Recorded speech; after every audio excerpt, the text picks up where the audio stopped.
For decades, followers of Edgar Cayce, the sleeping prophet, have been waiting for a specific moment when the heavens would signal the end of one age and the violent birth of another. That moment may have finally arrived. Leading astrologers are marking a date on the calendar with trembling hands, April 20th, 2026. On this day, something will happen in the sky that hasn't occurred in nearly 6,000 years. Saturn and Neptune will meet at exactly 0 degrees of Aries, the absolute starting point of the zodiac, the cosmic reset button. Renowned astrologer Pam Gregory calls this pure potentiality. The last time these two planets aligned at this precise degree was in 4361 BC, before the pyramids, before written history as we know it. We are witnessing a cycle older than civilization itself. But here's what makes your blood run cold. Edgar Cayce described this exact transition over 80 years ago. He didn't use the language of astrology. He used the language of visions. He saw the collapse of the old world, the purification of Earth, and the birth of what he called the New Age. Not the commercialized version we know today, but a fundamental shift in human consciousness and reality itself. Saturn represents structure, authority, the old guard. Neptune represents dissolution, spirituality, the washing away of lies. When they converge at 0 Aries, the cosmic starting line, it means one thing: total reset. The old order doesn't just change, it dies. And from its ashes, something new is born. Cayce warned that this transition wouldn't be gentle. He spoke of earth changes, societal collapse, and spiritual awakening happening simultaneously. The question isn't whether 2026 marks the beginning. The question is, are you prepared for what comes next? In 1944, in the middle of World War II, Edgar Cayce made one of his most controversial and baffling predictions. He said, "Through Russia comes the hope of the world." Not in respect to what is sometimes termed communism or Bolshevism. No, but freedom. Freedom. That each man will live for his fellow man. At the time this seemed insane. Russia was a brutal dictatorship under Stalin. How could hope come from there? But Cayce wasn't talking about politics. He was talking about a spiritual transformation that would emerge from Russian soil in the future. Now, here's where it gets eerie. Pam Gregory points out that every time Saturn and Neptune meet, which happens reliably every 36 years, Russia undergoes a massive redefinition. Let's look at the pattern. 1917 Saturn-Neptune conjunction, the Russian Revolution, the Tsar falls, the Soviet Union is born. 1952-53, another conjunction, Stalin dies, the entire power structure shifts. 1989, the conjunction happens in Capricorn, the sign of walls and borders. In November of that year, the Berlin Wall falls.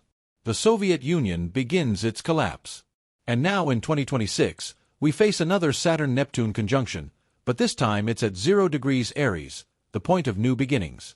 According to the astrological cycle, Russia is about to be redefined once again.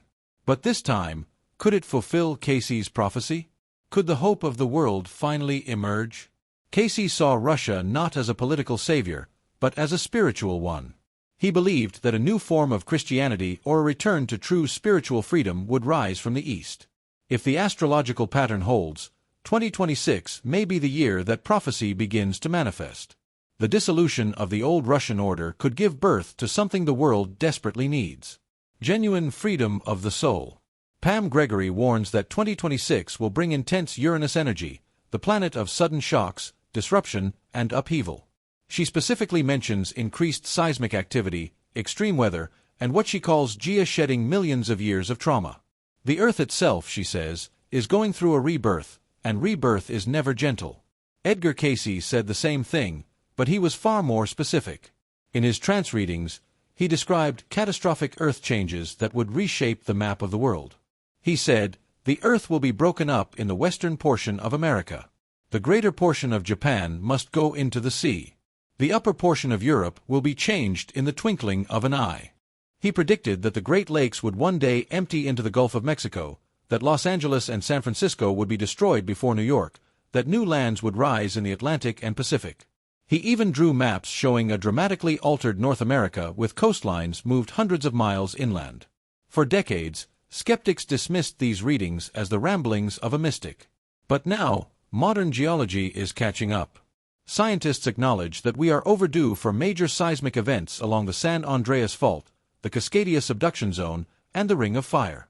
Climate models show accelerating polar ice melt and ocean current disruptions. Cayce didn't see these changes as punishments. He saw them as necessary. The Earth, he said, must cleanse itself before humanity can evolve. The old world built on greed and materialism cannot sustain the new consciousness that is emerging. If Uranus energy peaks in 2026, as astrology suggests, and if Cayce's timeline is finally converging with our present, then the physical shaking of the Earth may be the birth pangs of the new world he promised. Pam Gregory predicts that by the end of 2026, we will see radical technological breakthroughs. She specifically mentions anti-gravity transport, magnetic levitation systems, and free energy. She describes trains in South Korea that float above the ground using reversed magnetic poles moving silently at the level of cherry blossoms. This isn't science fiction to those who know Edgar Cayce's work. It's the return of Atlantis. Cayce gave over 700 readings about the lost civilization of Atlantis. He described it not as a myth, but as an advanced society that existed over 1200 years ago. The Atlanteans, he said, had mastered energy in ways we are only beginning to rediscover. At the heart of their technology was something Cayce called the Twahoy stone or the Firestone, a massive crystal that captured and amplified solar and cosmic energy. This crystal didn't just generate power, it enabled flight. Cayce described Atlantean airships that moved without fuel using magnetic and crystalline propulsion. He said they could manipulate gravity itself. But the Atlanteans misused this power. They weaponized it. And in their arrogance, they destroyed themselves. Cayce said that the final destruction of Atlantis came in 3 catastrophic waves. The last occurring around 10 BC, sinking the continent into the ocean. However, Cayce also predicted that Atlantis would rise again. Not the physical landmass, but its knowledge. He said that in the late 20th and early 21st centuries, the technology of Atlantis would be rediscovered. Humanity would be given a second chance. In 1968, divers discovered the Bimini Road off the coast of the Bahamas, massive underwater stone structures that some believe are remnants of Atlantis. Cayce had predicted this discovery decades earlier. If magnetism and anti-gravity technology emerge in 2026 as astrology suggests, we may be witnessing the return of Atlantean science. The question is, will we use it wisely this time? Pam Gregory describes 2026 as the birth of a new galactic civilization. She says, humanity is receiving waves of cosmic energy designed to awaken us, to lift us into a higher state of consciousness. She mentions telepathy, mass spiritual experiences, and a fundamental shift in how we perceive reality. Edgar Cayce called this the arrival of the fifth root race. In Cayce's cosmology, humanity evolves in great cycles called root races. Each race represents a leap in consciousness.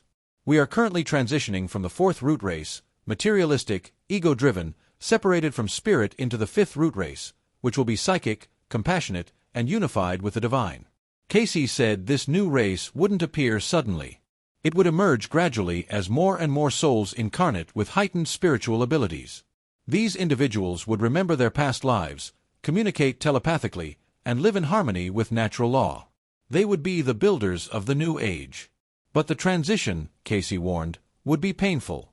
The old systems, governments, religions, economies built on control and fear would collapse. Only those who aligned with love, service, and spiritual truth would thrive in the new world. Cayce also spoke of the return of the Christ consciousness, not necessarily the physical return of Jesus, but the awakening of Christ-like awareness in all of humanity. He said this consciousness would flood the earth during the transition, offering every soul a choice, evolve or repeat the cycle. If 2026 marks the astrological gateway Pam Gregory describes, and if it aligns with Cayce's prophetic timeline, then we are standing at the threshold of the greatest transformation in human history. The old world is dying. The new one is being born. And you are here right now to witness it. The only question left is, which world will you choose?